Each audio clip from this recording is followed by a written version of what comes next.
Che questo possa essere un governo di riforme, insomma, lo stanno dimostrando e credo che il percorso sia avviato. Il percorso è avviato per il governo delle riforme. Il primo atto oggi, con l'esame preliminare del disegno di legge sull'autonomia differenziata, presentato dal ministro per gli affari regionali, Roberto Calderoli. Finalmente, dopo tanti anni, dal 2017, finalmente un approdo vero in Consiglio dei Ministri.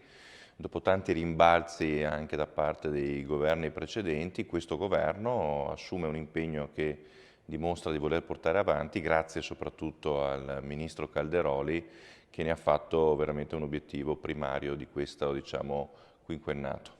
Un ulteriore esame è previsto nel prossimo Consiglio dei Ministri. Quel che è certo è che il 2 febbraio del 2023 è destinata a diventare una data storica. Il governo di centrodestra getta le basi per dar forma all'autonomia attesa dal Veneto, in particolare su alcune materie. Tra tutti mi sento di evidenziare che il tema della scuola è fondamentale, il tema della scuola e il mantenimento soprattutto anche della sanità.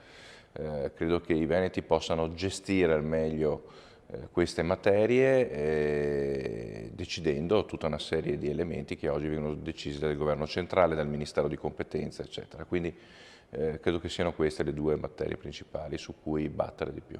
Dalla riforma dell'autonomia a quella del presidenzialismo, dalla riforma fiscale con la flat tax alla sicurezza con Francesco Rucco che torna a chiedere maggiori poteri per i sindaci. Che i sindaci siano messi nelle condizioni di avere dei poteri efficaci di intervento su situazioni ormai intollerabili.